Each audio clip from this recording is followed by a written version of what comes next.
হাজার লাশের ভিড় তোমার দেহটা কেন এত মায়া মায়া লাগে।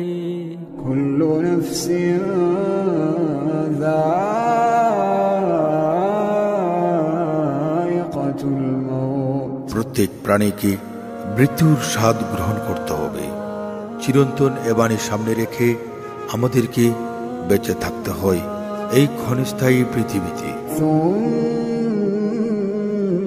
ইলাইনা তুরজাউন, তুমি ছিলে প্রিয়জন, তুমি আপনজন, তোমায় হারিয়ে লাগে বড় একা।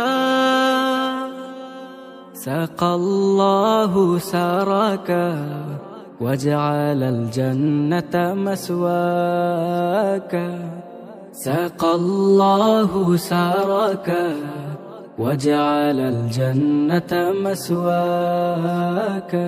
তুমি ছিলে প্রিয়জন, খুব কাছেরই একজন, হৃদয়ের বন্ধনে বড়ই আপন। তোমারই চলে যাওয়া হৃদয়ের ক্রন্দন বুঝে না অবুঝ মন, ওহে মোর স্বজন। ভালো মানুষগুলো বিদায় নিয়ে চলে যায়, কিন্তু তাদের ভালো গুণগুলো মানুষের হৃদয়ে অমর হয়ে থাকে যুগ হতে যুগান্তরে। তবে সবাই চলে যায়, সবাই তো চলে যায় কাছে থেকে অজানায়। সবাই তো চলে যায় কাছে থেকে অজানায়। তোমার চলে যাওয়া এত বিষাদ কেন লাগে।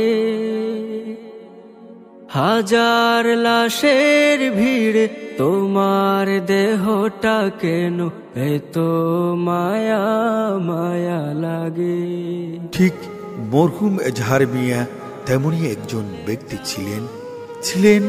তিনি খুব সহজ সরল এবং উদার মনের মানুষ, যার মিষ্ট ভাষা মানুষের হৃদয় কেড়ে নিত, যার কথাগুলো শুনে অন্তরে শান্তি পেত।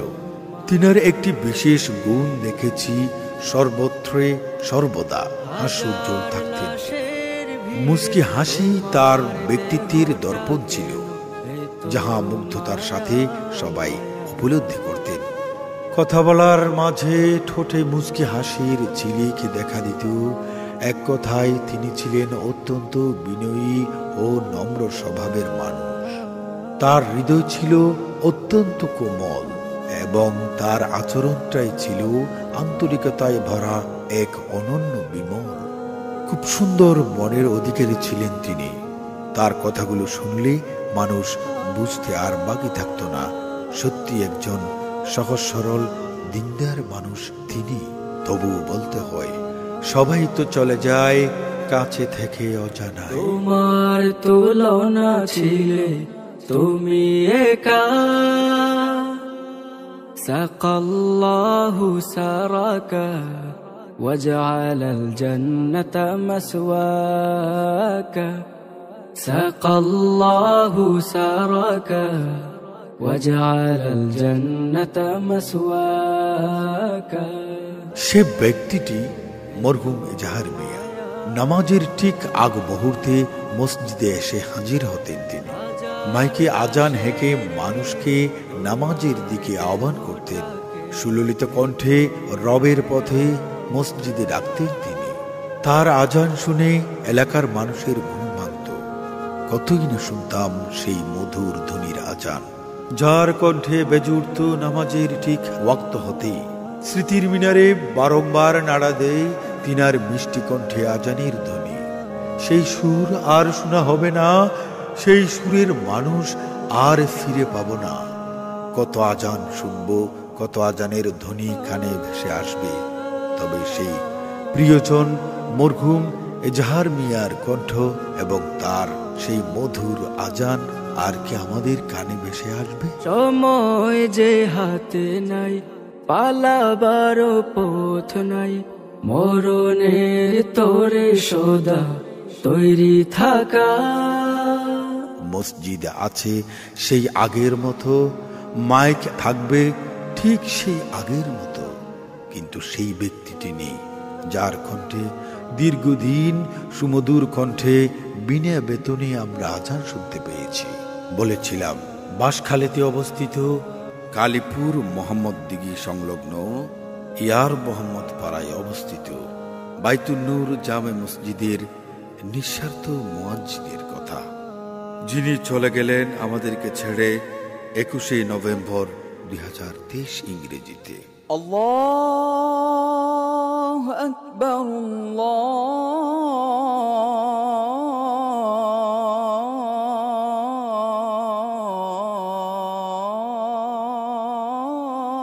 আল্লাহু আকবার। আশহাদু আল্লা ইলাহা ইল্লাল্লাহ।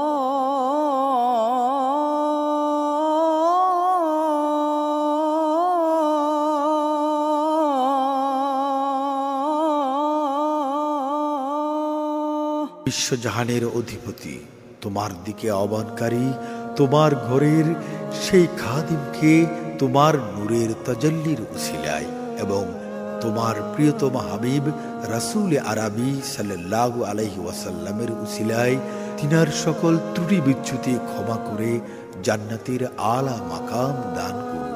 তিনার চলে যাওয়ায় বিরহ ব্যথায় ব্যথিত সকল প্রিয়জনদের সবরে জামিল দান করুন। আমিন ইয়া রাব্বাল আলামিন। লিখেছেন সৌদি প্রবাসী মাহমুদ আল হাসান। তোমার চলে যাওয়া এত বিষাদ কেন লাগে? হাজার লাশের ভিড় তোমার দেহটা কেন এত মায়া মায়া লাগে?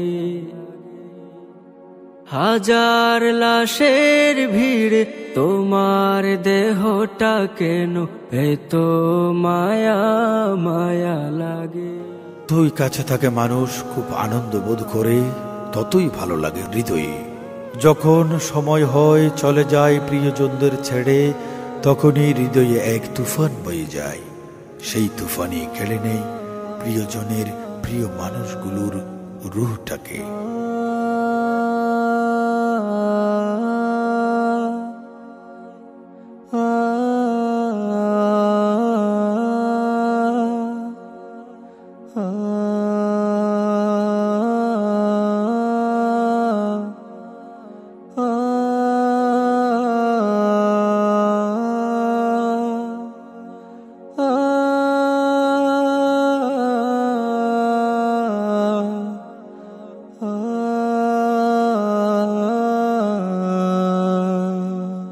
হারা অশ্রু ফোঁটাগুলো দেখতে ছোট হলেও পাহাড় সমপরিমাণ বেদনা লুকিয়ে থাকে সেই অশ্রু ফোঁটাতে। আর দেখা হবে না, আর কথা হবে না, শোনা হবে না কানে সেই মধুর সুরের আজান। মরহুম এজাহার মিয়াকে দান করো হে রব জান্নাতের উচ্চতম স্থান।